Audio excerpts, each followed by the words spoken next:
이 시간에는 신명기 1장 34절로 46절의 말씀을 함께 보겠습니다. 신약 구약 성경 260면 신명기 1장 34절입니다.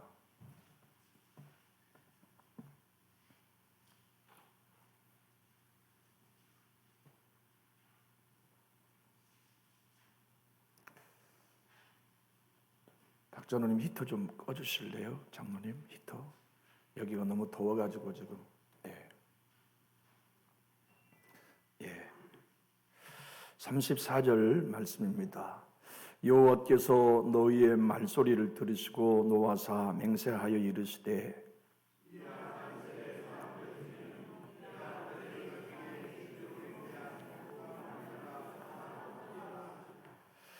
오직 여분의 아들 갈렙은 온전히 여호와께 순종하였은즉 그는 그것을 볼 것이요 그가 밟는 땅을 내가 그와 그의 자손에게 주리라 하시고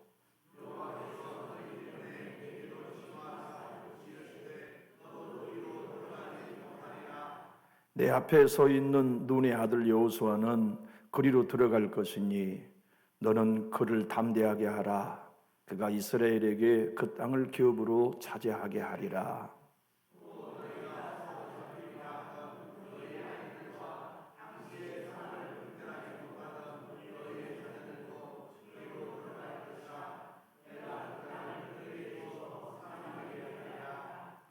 너희는 방향을 돌려 홍해 길을 따라 광야로 들어갈지니라 하시매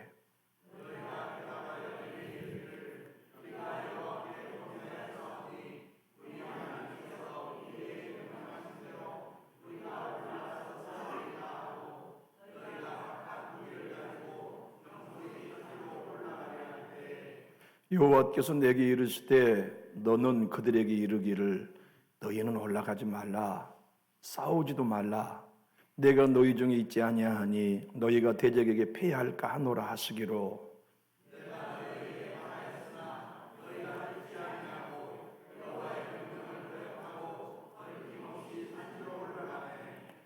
그 산지에 거주하는 아모리 족속이 너희에게 마주 나와 볼때같이 너희를 쫓아 세일산에서 쳐서 호르마까지 이른지라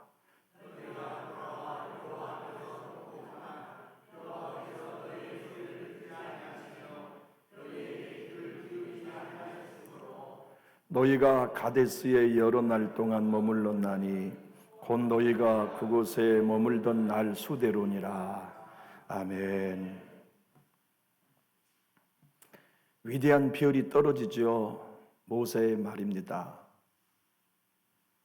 이스라엘 백성들에게 있어서는 모세를 잃는 건 모든 걸 잃는 것과 같았을 거예요. 모세가 120살이 되고 가나안을 코앞에까지 인도해 놓고 자기도 못 들어가는 처지에 죽음 앞에서 설교한 성실한 모습을 또 한 번 오늘 본문을 통하여서 발견하지요. 죽음을 앞둔 모세가 반면교사 삼아라. 너희는 너희 조상들처럼 하지 말아라. 그래서 실패했던 40년 전 사건을 되뇌이며 설교하고 있는 내용을 우리가 읽었어요. 가데스 바네아에서의 대반역이었죠. 민수기 14장이 그 배경을 가지고 있는데 그들은 10명의 청탐꾼이 돌아와서 한 보고를 듣고 통곡했죠. 하나님께 원망했어요. 그리고 지도자를 세워서 애굽으로 돌아가자고 반역함으로 말미암아 하나님이 그들을 정탐한 40일 하루를 1년으로 쳐서 40년 동안 광야에서 방황하게 했던 그 불행한 사건을 하나님은 오늘 모세를 통하여 회상하여 설교하게 하셨죠. 여러분, 실패 없는 사람이 어디 있겠습니까마는 이스라엘 민족은 큰 실수를 했어요. 그래서 가나안 땅에 들어가지 못하고 다 죽임당하는 불행한 역사를 안고 있었죠. 그 출애굽의 1세대들의 불순종을 모세는 설교하면서 너희 출애굽 2세들은 너희 아버지 어머니 본받지 말아라. 1세대들을 본받지 말고 너희는 약속의 땅에 들어가는 성공자가 되라는 설교를 모세가 해주고 있단 말이죠. 참, 그런데 오늘 이 본문을 보면 성경이 세상을 보는 눈, 사람을 보는 인간 눈이 정확하게 어떤 것인지를 알게 해주어요. 우리 34절과 35절을 한번 읽어볼까요? 여호와께서 너희의 말소리를 들으시고 노하사 맹세하여 이르시되 이 악한 세대 사람들 중에는 내가 그들의 조상에게 주기로 맹세한 좋은 땅을 볼 자가 하나도 없으리라. 그래서 하나도 못 봤어요. 다 죽었어요. 오직 여분네 아들 갈렙과 여호수아 외에는 아무도 들어가지 못한다고 하나님이 사신전에 하신 말씀 그대로 너희들 주변을 둘러봐라. 그들 다 죽고 없지 않냐. 그리고 여기 남아있는 너희는 출애굽 2세들만 남았다. 40년 전에 네 자녀들은 가나안 땅에 들어가겠다고 하신 하나님의 말씀대로 너희는 다 2세들 아니냐. 내가 마지막 너희들에게 설교한다. 나도 가나안 땅 들어가고 싶었지만 너희 부모님들의 원망 때문에 나까지 못 가게 되는 신세가 되어 내가 한탄스럽다. 그러나 너희들 모두는 약속의 땅에 들어가서 하나님의 약속의 땅을 차지하라. 오늘 36절과 37절은 이렇게 참 안타깝지만 그 가운데 희망이 있는 한 가정의 이야기를 소개하죠. 오직 여분네 아들 갈렙은 온전히 여호와께 순종하였은즉 그는 그것을 볼 것이요 그가 밟는 땅을 내가 그와 그의 자손에게 주리라 하시고 여호와께서 너희 때문에 내게도 진노하사 이르시되 너도 그리로 들어가지 못하리라. 참 모세는 애석했을 거예요. 하나님, 아니 내가 잘못해서 못 간다면야 나 아실 것도 없는데 저 1세대를 불평하는 사람들 때문에 나까지 못 들어가게 됐다니 얼마나 모세는 하나님 앞에 안타깝고 자기 인생에 참 마음속에 비운함이 있었겠어요.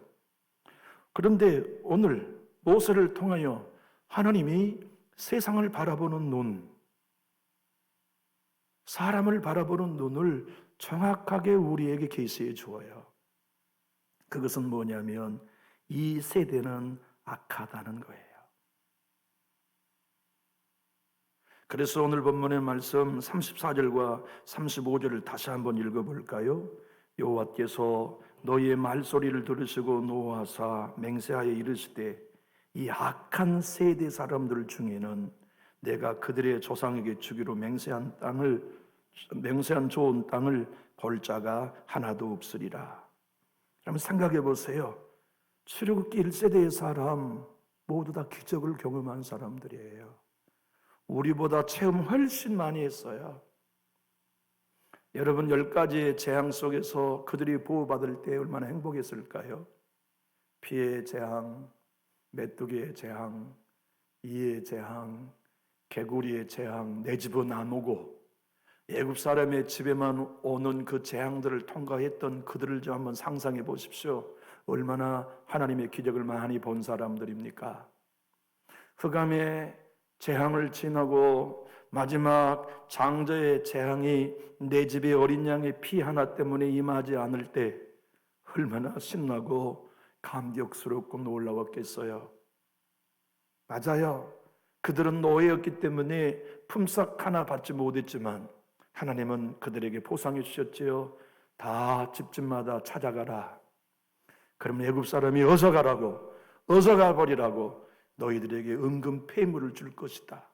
그래서 애굽 사람의 집 장자가 죽어 애굽 가는 집에 다 들어가니까 막 서로 자원하여 은금 폐물을 주면서 어서 가라고 해줄 때 그 은금 폐물이 무엇이었나요? 품삯이었어요. 평생 받지 못한 품삯보다 더 많은 품삯을 은금 폐물로 받아서 떠나올 때 그들은 춤췄어요. 그것만 경험했나요? 출애굽기 1세들이 바다가 갈라지는 걸 보았어요. 하룻밤 사이에 바람을 불어서 갯벌을 신장류로 만드신 기적도 보았어요. 그것만 경험했나요? 불기둥을 그들이 경험하고 구름기둥을 경험하고 하늘에서 만나가 내린 걸 경험하고 따르는 반석에서 생수가 나는 걸 마셨으며 주님이 함께 하신 증거를 그렇게도 많이 보았음에도 한 사람도 가나안 땅에 못 들어갔다. 이유는 그들이 악한 사람이었다고 말씀하지 않았어요. 불순종한 사람들이라고도 말씀하지 않으셨어요. 그 세대가 악하다. 통째로 세대가 악하다. 그것이 성경이 보는 세상입니다. 그것이 하나님께서 우리에게 가르치시도록 또 교회에 예수 믿는 사람들이 교회를 사는 우리의 모든 세상을 바라보는 눈이 이 세대가 악하다는 걸 알란 말씀이에요. 모세를 통하여 제2 출애굽 세대들에게 하나님이 오늘 하신 말씀은 이것입니다. 너희는 반면 교사를 삼아 이 악한 세대를 따랐던 너희 조상들과 같지 않게 하나님의 말씀을 따라라, 여호수아를 따라라, 갈렙을 따라라 하신 말씀을 전해주고 계시죠.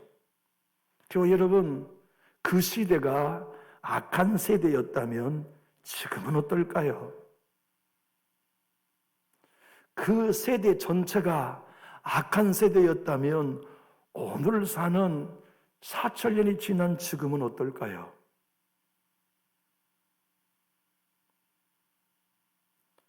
신명기 1장 35절의 말씀, 이 악한 세대를 쉬운 성경은 이렇게 번역해 놓고 있어요. 내가 너희 조상에게 좋은 땅을 주기로 약속했지만 너희 못된 백성은 그 땅을 보지 못할 것이다. 여러분, 세상은 한 번도 선한 적이 없어요. 그것이 하나님이 가르치시는 세상의 진면목입니다. 이 세상은 한 번도 하나님께 항복한 적이 없어요. 이 세상은 한 번도 하나님의 말씀 앞에 환호한 적이 없어요. 왜냐하면 세상은 악한 세대이기 때문이죠. 그런데 1세대들만 악한 세대였냐? 그렇지 않아요. 2세대들도 똑같이 악해요. 오늘 모세가 40년 전을 회상하면서 참 웃지 못할 해프닝이 벌어지죠. 하나님께서 모세를 통하여 너희 20세 이상의 남자는 아무도 못 들어간다. 그러니까 젊은 세대가 야, 이거 야단났네. 그래서 하나님이 올라가지 말라고 해도, 하나님이 전쟁하지 말라고 해도, 우리 어머니 아버지 세대가 잃어버린 교회를 우리가 되찾아오겠다고 전장에 나가요. 하나님이 말씀하세요. 올라가지 말라니까. 내가 지금 너희와 함께하고 있지 않다. 너희 올라가면 아모리 족속에 패하여 너희 쫓겨난다. 그래도 그들이 회개해야 할 자리에서 하나님, 우리 부모님 세대가 잃어버린 교회를 우리가 되찾아오겠습니다라고 하여 또 한 번 반역해요. 역시 출애굽의 이 세대도 악한 세대였다는 걸 말씀해 주고 있어요. 41절, 46절을 우리 한번 읽어볼까요? 너희가 대답하여 내게 이르기를 우리가 여호와께 범죄하였사오니 우리 하나님께서 우리에게 명령하신 대로 우리가 올라가서 싸우리이다. 이 세대가 이제 반응한 거예요. 너희가 각각 무기를 가지고 경솔히 산지로 올라가리 할 때에 여호와께서 내게 이르시되 너는 그들에게 이르기를 너희는 올라가지 말라. 싸우지도 말라. 내가 너희 중에 있지 아니하니 너희가 대적에게 패할까 하노라 하시기로 하나님이 분명히 말씀하세요. 43절 내가 너희에게 말하였으나 너희가 듣지 아니하고 여호와의 명령을 거역하고 꺼리낌 없이 산지로 올라가매 그 산지에 거주하는 아모리 족속이 너희에게 마주 나와 볼때같이 너희를 쫓아 세일산에서 쳐서 호르마까지 이른지라. 너희가 돌아와 여호와 앞에서 통곡하나 여호와께서 너희의 소리를 듣지 아니하시며 너희에게 귀를 기울이지 아니하셨으므로 너희가 가데스에 여러 날 동안 머물렀나니 곧 너희가 그곳에 머물렀던 날 수대로니라. 성경이 오늘 우리에게 뭘 말씀하신가요? 세대는 언제나 악하다 하는 것이에요. 세대는 언제나 통째로 하나님을 대적합니다. 예수를 대적해요. 생각해 보세요. 하나님이신 예수님이 이 땅에 오셔서 사람으로 복음을 전하셔도 그 세대 사람들도 거부해요.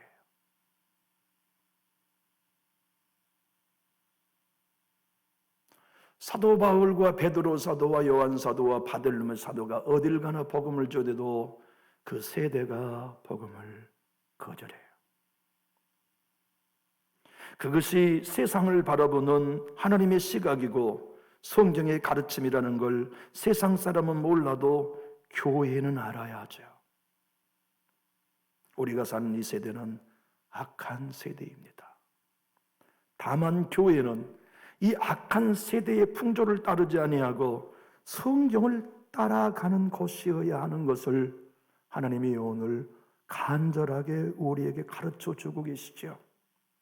35절을 다시 한번 읽어보면 이 악한 세대 사람들 중에는 내가 그들의 조상에게 주기로 맹세한 좋은 땅을 볼 자가 하나도 없으리라, 이 악한 세대라고 말씀하셨는데 32장 5절은 또 이렇게 그 세대를 말씀해요. 그들이 여호와를 향하여 악을 행하니 하나님의 자녀가 아니요 흠이 있고 삐뚤어진 세대로다. 여러분의 하나님이 모세를 통하여 악한 백성들, 불순종한 사람들이라고 말하지 않고 계속 세대라고 말했을까요? 그것이 성경이 우리에게 가르치는 세상의 존재 방식이기 때문에 그래요. 여러분, 우리의 세대도 악합니다. 지금 이 땅에 살아가는 우리 모두도 악한 세대 속에 속해 있어요. 신명기의 말씀을 넘어 이제 신명기 32장 20절은 또 이렇게 세대를 정의했어요. 그가 말씀하시기를 내가 내 얼굴을 그들에게 숨겨 그들의 종말이 어떠함을 보리니 그들은 심히 패역한 사람들이요가 아니라 또 세대요 진실이 없는 자녀임이로다. 하나님은 항상 한 시대의 한 백성을 세대 통째로 보신단 말이죠. 믿음으로 살아간다는 건 이것입니다. 세대의 풍조를 따르지 않는 거예요. 이 세대를 본받지 않는 것이 예수 믿고 살아가는 삶이라는 것을 오늘 또 우리에게 설명하지요. 다른 교회도 다 그렇게 합니다. 그런데 우리 교회는 그렇게 안 해야 돼요. 다른 사람도 다 그렇게 신앙합니다. 그런데 우리는 그렇게 하면 안 돼요. 다른 사람도 다 존중을 이뤘습니다. 순종을 이뤘습니다. 모두가 다 요사이 그렇게 신앙합니다 하여도 우리는 그 풍조를 따르지 않아야 하는 이유를 오늘 성경이 분명히 말씀하시죠. 너희는 그러지 마라. 너희는 악한 세대가 되지 말고 순종하는 세대가 되려는 반면교사의 복음을 오늘 모세를 통해 우리가 듣는 거죠. 민수기 32장 13절은 이렇게 기록하고 있어요. 여호와께서 이스라엘에게 진노하사 그들에게 40년 동안 광야에 방황하게 하셨으므로 여호와의 목전에 악을 행한 그 사람들이라고 하지 아니하고 그 세대가 마침내는 다 끊어졌느니라. 세운 성경은 신명기 32장 5절을 이렇게 못되고 삐뚤어진 백성이라고 번역해 놓고 있는 걸 봅니다. 신명기 30장 20절을 쉬운 말 성경은 그들은 타락한 세대고 믿음이 없는 자녀라고 번역했고 또 민수기 32장 13절을 쉬운 성경은 그리하여 마침내 여호와께서 죄를 지었던 백성은 다 죽고 말았소라고 직접적으로 번역해 놓고 있는 것을 봅니다. 성경이 우리에게 하신 말씀은 이것입니다. 1세대도 악한 세대요 2세대도 악한 세대요 2026년을 사는 우리 모두도 악한 세대입니다. 그래서 교회가 악한 세대를 따라가면 생명력을 잃습니다. 교회가 악한 세대들이 말하고 악한 세대들이 신앙한 대로 따라가면 교회는 힘을 잃습니다. 주님이 오늘 우리에게 출애굽의 사건 40년이 끝나고 난 다음에 죽어가는 모세를 통해 한 설교의 간절함을 하나님이 우리에게 전해주고 있어요. 너희는 이 세대를 본받지 말라. 이 세대는 언제나 나를 거역했다. 이 세대는 언제나 나에게 불순종했다. 너희는 진정 나에게 순종하는 세대가 되어 약속의 땅을 가서 소유하는 자녀가 될 것을 우리 하나님이 당부하는 눈물을 우리 보고 있어요. 아담이 타락하고 난 다음 악한 세대였어요. 가인이 형제와 단둘이 살던 그때에도 가인이 살던 시대는 악한 세대였기에 동생을 죽였어요. 노아의 세대가 악한 세대였기 때문에 100년이 넘도록 홍수가 온다 해도 안 믿었어요. 사사기의 시대를 보십시오. 모든 시대가 다 악한 세대였기 때문에 한 번도 하나님 앞에 순종한 적이 없어요. 왕정 시대를 보세요. 왕정의 북이스라엘과 남이스라엘의 분열 이후에도 한 번도 세대는 선한 적이 없어요. 언제나 악한 세대였지요. 내 주님이 오셨던 그때에도 이 세상은 악하고 음란한 세대였다고 주님이 말씀하세요. 그래서 예수님도 안 믿어요. 복음도 안 믿어요. 예수 잡아 죽여요. 주님은 그래서 마태복음 12장 39절에 이렇게 말씀하셨죠. 예수께서 대답하여 이르시되 악하고 음란한 사람이 표적을 구하나가 아니라 세대라고 말씀하신 거예요. 성경이 보는 세상은 세대는 악합니다. 한 번도 선한 적이 없어요. 앞으로는 이 세상은 갈수록 악하고 음란한 세대가 될 것입니다. 그 가운데서 교회는 거룩을 추구하고 그 가운데서 교회는 이 세대의 풍조를 따르지 않는 길을 걸어야 하는 곳, 그것이 여러분과 제가 해야 할 사명이에요. 교회가 걸어가야 할 길이라는 것을 하나님이 말씀해 주고 계시죠. 여러분 주변의 교회 이야기를 들어보십시오. 얼마나 악합니까? 교회들이 얼마나 악한가요? 차마 강단에서 말할 수 없는 악함을 우리는 교회에서 보고 있어요. 이 시대가 그렇단 말이에요. 시대의 풍조를 따라가면 교회는 악해집니다.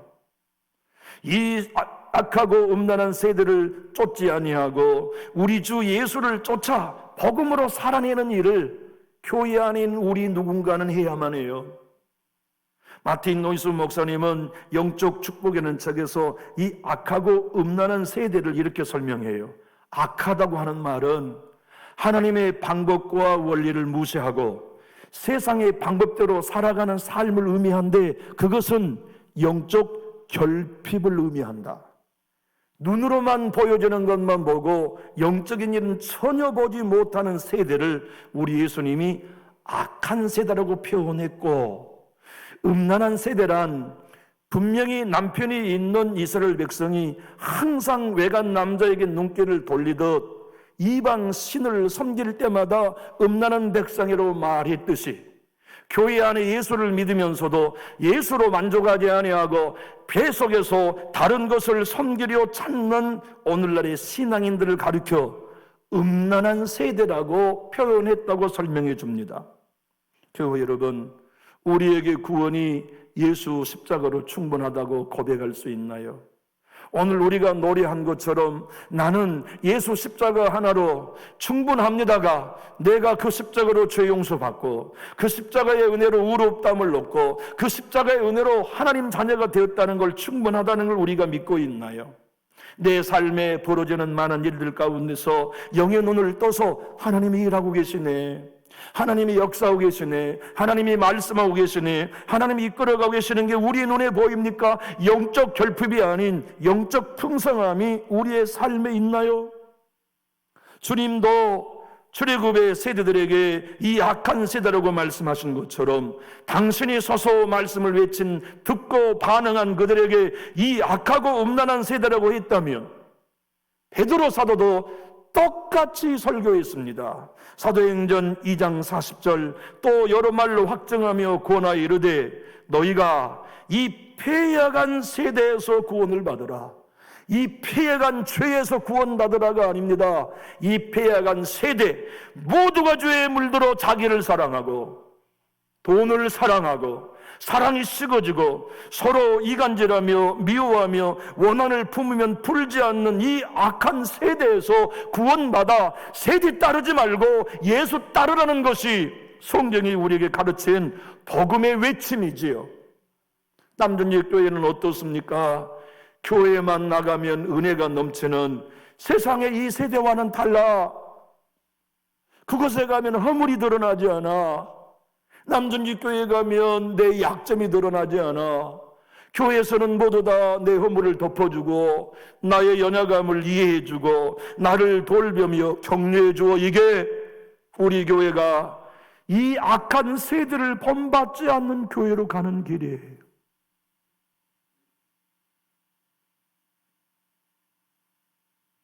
사도 바울은 로마서 12장 2절에서 말씀합니다.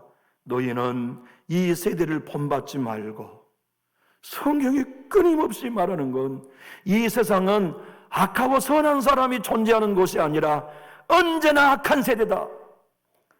예수 믿는 사람이란 그 악한 세대를 본받지 않고 살아가는 사람들, 그래서 예수 따라가는 사람들이라는 것을 간절히 호소하고 있는 말씀을 오늘 구약 신명기에서 듣는 거지요. 여러분, 교회 안에 저와 여러분이 영의 눈을 뜨는 신자가 되어서 남준이 교회만은 이 세상의 악한 풍조 따르지 아니하고 변화되어 예수 따르는 무리로만 가득할 수 있기를 정말 예수님의 이름으로 축복합니다. 주님의 교회 가서 두 다리를 뻗을 수 있으면 얼마나 좋을까요? 그러지 않나요? 나 남준이 교회 가서 나 두 다리 쭉 뻗고 편안히 좀 쉬었으면 좋겠다는 이 평안함이 우리 교회에서 누리면 얼마나 좋을까요? 며느리가 시가집에 가서 어떻게 두 다리를 뻗습니까? 그러나 친정 가면 두 다리 뻗잖아요. 그러지 않아요? 친정에 가면 아버지 나 좀 10분만 누워 있을게 할 수 있지만 시가집 가서 아버님 나 10분만 누워 있을게 이럴 수 있나요? 할 수 있어요? 네? 며느리가 시가집 가가지고 명절에 냉장고 확문을 열고 뭐 준비해놨어요? 말할 수 있나요? 딸은 할 수 있어요. 엄마 뭐 해놨어? 나갈 때 뭐 줄 거야? 딸은 할 수 있어요. 편하니까. 저는 그런 생각이 늘 있어요. 내 성도 앞에서 내가 목사의 이 채통을 지키기 위하여 비유를 마치고 신경 쓰는 목회 안 했으면 좋겠다. 내 있는 모습 그대로 오픈하고 성도에 있는 모습 그대로 오픈해도 흠이 되지 않을 수 있는 목회하고 싶다. 나 그런 목회하다가 은퇴하고 싶다는 소원은 젊었을 때도 있었고 지금도 있어요. 사도 바울은 고린도 교회 성도들에게 서로 자신들이 영적 신비함을 체험했다고 말하지만 천만에 당신들은 영에 속한 사람도 하늘에 속한 사람도 아니라 육에 속한 사람들입니다. 여러분들은 성령의 사람이라고 하지만 여러분은 성령의 일을 받지도 못하는 육에 속한 사람들입니다. 여러분 악한 세대예요 라고 편지했죠. 그게 고린도서 2장 14절의 말씀입니다. 육에 속한 사람은 하나님의 성령의 일들을 받지 아니하나니 이는 그것들이 그에게는 어리석게 보이며 또 그는 그것들을 알 수도 없나니 그런 일은 영적으로 분별되기 때문이라. 하영조 목사님은 이 본문으로 생전에 이렇게 설교했어요. 이 서울은 악한 세대입니다. 오늘의 교회 성도 여러분, 우리가 사는 이 대한민국은 악한 세대입니다. 우리가 신명기에 살았던 세대의 사람들보다 얼마나 성경을 편하게 볼 수 있습니까? 성경 공부를 어디서나 할 수 있고 설교는 누구에게도 들을 수 있으며 어디를 가도 설교의 말씀을 마음껏 들을 수 있는 좋은 시대에 살고 있지만 우리가 신명기의 시대 사람들보다 영적입니까? 우리가 쪽복음을 가지고 신앙했던 우리 할머니 할아버지의 세대보다 더 열심히 있습니까? 내가 보는 한국교회는 모든 것이 다 엉클어져 버렸고 영적 경고성이란 하나도 존재하지 않는 교회가 되어버렸습니다. 왜 교회가 이 시대에서 생명력을 잃어버린 것입니까? 악한 세대를 따르기 때문에 그래요. 여러분, 우리나라의 기독교 중에 가장 희망이 되어 주었던 분이 시골 작은 교회 장로님이었어요. 박관준 장로님. 그분은 평안남도 개천군 개천읍 개천교회 시골의 장로님이었지만 일제가 1935년 신사참배를 강요할 때 그는 평안남도 지사와 조선 총독부에 10번을 방문하여 항의했던 하나님의 사람이었어요. 이유는 딱 하나입니다. 신사참배가 국민의례라고요? 아닙니다. 그것은 이 세상 풍조를 따르는 일입니다. 우리는 그것을 거부합니다. 아니, 그것만 한 거 아닙니다. 1938년에는 조선 총독 미나미로 지로를 방문해가지고 신사참배의 강요를 부당성을 경고하고 5번에 걸쳐가지고 자유를 허용해달라고 문서를 발송할 만큼 열심히 있는 분이 박관준 장로님이었어요. 1939년에 유명한 사건이 있었죠. 3월 24일 평양 여자학교 교사였던 안희숙 권사, 그리고 당신의 아들 박영창 집사, 그리고 이 박 장로님이 제74회 일본 제국의회에 참석하여 방청객으로 있다가 거기서 국교개정 헌의서를 뿌리면서 일본은 망한다, 일본 의회 앞에서 일본은 망한다, 이 나라가 기독교의 나라가 되어야 용서받을 수 있다고 선포하고 체포되어 갖은 옥고를 치르며 평양형무소에 이감되어서 수많은 고통을 당하다가 온몸이 만신창이 되어 죽게 생겼을 때 일제는 그를 풀어주었어요. 그런데 나와가지고 다시 일제 신사참배와 일본은 망한다고 선언하여서 그가 1945년 다시 감옥에 수감됩니다. 평양형무소에.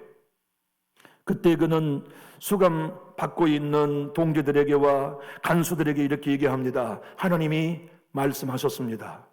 1945년 일본은 망한답니다. 1월 달에 하나님의 음성을 들은 거예요. 일본은 망합니다. 힘내십시오. 그러면서 감옥에서 그가 5가지 기도를 드렸어요. 첫째, 함께 수감되어 있는 믿음의 동지들을 도와주십시오. 끝까지 순교하게 해주십시오. 둘째, 한국교회가 최후의 승리를 하게 해주십시오. 셋째, 잔약한 일제가 회개하게 해주십시오. 넷째, 산산이 흩어진 내 자녀들을 붙잡아 주십시오. 다섯째, 내가 꼭 순교의 반열에 들게 해주십시오. 그래서 그는 죽게 생기자 석방을 받았지만 3일 만에 돌아가셨어요. 그와 함께 감옥에 평양형무소에 갇혔던 안희숙 권사님은 얼마나 춥고 얼마나 많은 고초를 당했는지 눈에서 고름이 났어요. 눈이 날마다 얼어가지고. 그래가지고 일제 군의관이 이 실명될 것을 두려워해가지고 풀어준 거예요. 엄마가 형문소에 왔어요. 엄마는 기도의 사람, 믿음의 사람이었어요. 딸아, 얼마나 고생했냐, 이러면 얼마나 좋아요. 그런데 그렇게 안 했어. 야, 왜 네 눈 얼으면 안 되냐? 네 생명 주님께 바쳤지 않냐? 그랬죠. 그러면 네 눈도 바칠 수 없더냐? 안희숙 권사는 그때의 기억을 이렇게 썼어요. 그 어머니의 말씀에 내 가슴이 찢어진 감을 느꼈다. 나는 대답했다. 아무렴요. 눈도 바치고 모든 것 다 바쳤죠, 어머니.